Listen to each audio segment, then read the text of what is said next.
Hey everybody, this is Garrett Fuller with MMORPG.com. I am with Dave Georgeson, the director of EverQuest Next, is the only way I can put it, right? Director of Development for the EverQuest franchise. Director of Development, that's how it goes.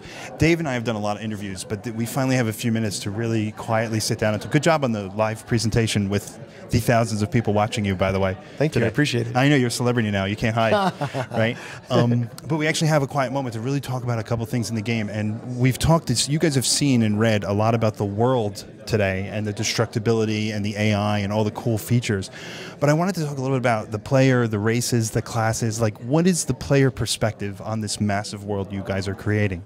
And I'll leave that open so you can start with maybe some of the races you guys talked about today. Sure. I mean, we showed a bunch of the different races. No, certainly not all of them, but we showed like the humans and the dwarves, the elves, the dark elves, the Karen, and of course the new ogre. And the ogres are pretty cool. If anybody hasn't read the fiction that's being released, it'll give you a flavor on a lot of the different races and stuff as you experience it. So you'll see that as it comes out. But our real goal is to make sure that the players can actually play the character that they want to play. So we're gonna create all these different races, and we have like just tons and tons of classes for you to choose from. And the reason why we have all those classes and the reason why we allow multi-classing is so that you can basically build the character that you want to play. That's what we really want. We want to bring role-playing back into these things. Sure. We want people to be able to be the look, the feel, the gameplay that they like to play. And so that's the way the whole game is being set up. So yeah, we supply you with the races at the beginning, and they have some base looks, but then there's all kinds of gear and all kinds of different appearances and everything like that you can choose from, and then it's up to you how you play the game. Awesome. I think it's a great open system you guys are creating. You talked a little bit about the classes, and I know we can't say classes per se right now, but tell us about your philosophy going into that multi-classing system, because it really, like you said, it really opens doors, and you could really design how you want. So what was it like as a development team to approach that and go, no, I think we're going to unlock classes as we go? Well, one of the things we did when we first started out was we kind of made a list of things that we just didn't want to see again in a virtual world. And one of them was kind of having that feeling of having made a mistake and being trapped in a class. Yeah.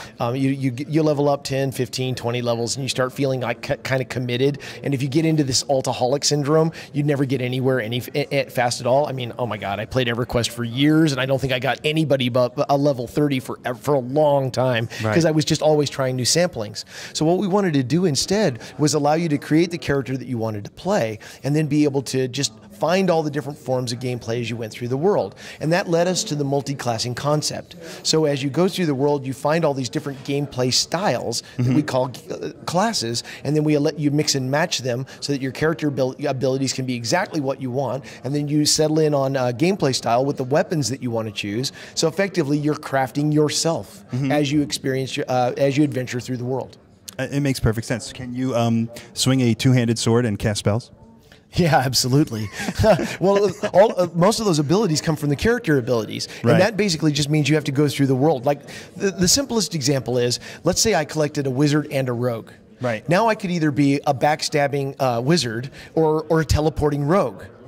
Both good examples. And now imagine that with like 40 or more classes, where you're mix and matching, you're trolling through all your different classes and saving out all these different configurations. Now you and a buddy go into a big old fight and you get your butts kicked, and you come out of that fight and you go, that didn't work so well. What are we going to do instead? Now you can talk about all the classes that are available to you and all the different gameplay styles that are available to you, as well as all the different loadouts of character abilities you had. And that means that on the fly, you can just change to something else and go back in there and fight that fight again. So it basically, the more you learn, the more you experience as you go through the world, the more adaptable and flexible your character becomes. I think that's perfect. You gave a great example to me once, a long time ago, about how unlocking the classes through lore and through player choice. And it was something about the farmer and the orcs. Remember that one? Yeah, the barn burning. Yeah, the barn burning, right. Tell us a little bit about that approach, because I love the idea that I can save the farmer, or I can turn around and go, I kind of want to talk to that orc chief over there and see what he's about.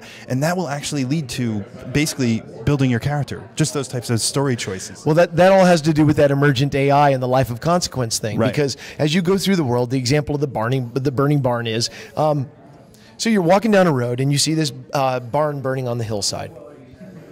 and you can see orcs chasing the humans around the barn. And it's up to you as a player. At that point, there's nobody standing there with a feather saying, go save the humans. As a player, you're walking down and you know what you want to do. If you want to be a bad guy, you can be a bad guy and go help the orcs slaughter those humans. Or you can help defend those humans against the orcs.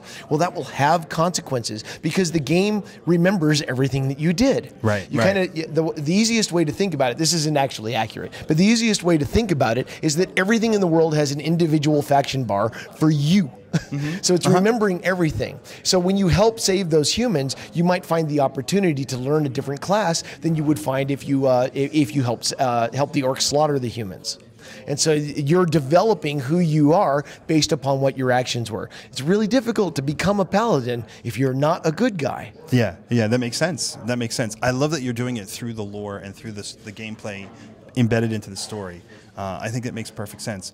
One of the big fears we had, and this was an interesting thing, and you can answer it if you can or not, was we were curious how the skills work based on range and melee, because that's a huge balance issue that you have to focus on. And I'm not talking in terms of classes, I'm talking in terms of general skills, so that, with a destructible world, I can, cast and drop a building on a fighter as he's trying to get to me. How are you balancing out those types of scenarios on your development team?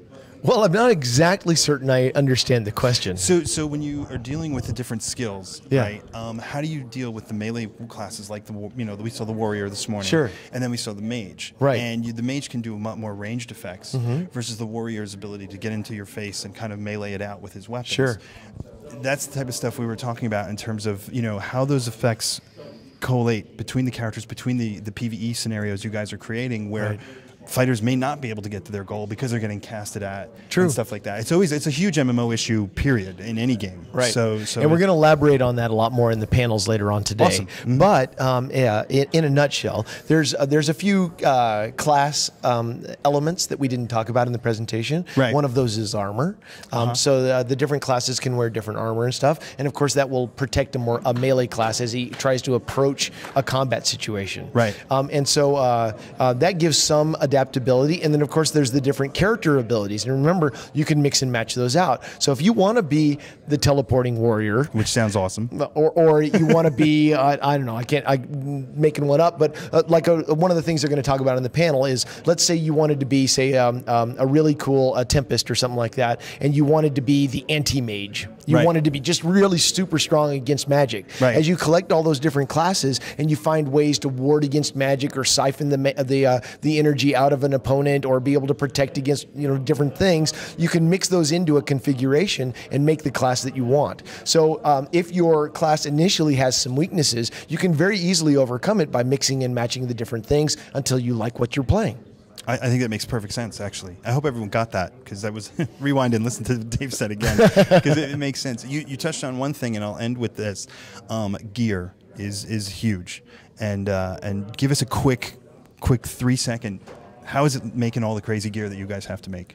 Well, we only have 3 seconds. On our side, it's just a really cool system to build it. But in the game, the crafters will have a lot to do with it, and there's lots of different ways to actually change the elements of the weapons. You remember seeing that big weapon sheet? Yeah. There was a lot of elements in there that mix and match in there. So when you glance at a weapon, you can tell what it does just by the way it looks, because the different iconic elements on it. And well, I'll leave it at that for now. I think you just made every crafter's day just by saying that. Yeah, crafting's going to be really cool. I know. Thanks so much for your time. We'll see you guys soon. This MMORPG, SOE Live, EverQuest next.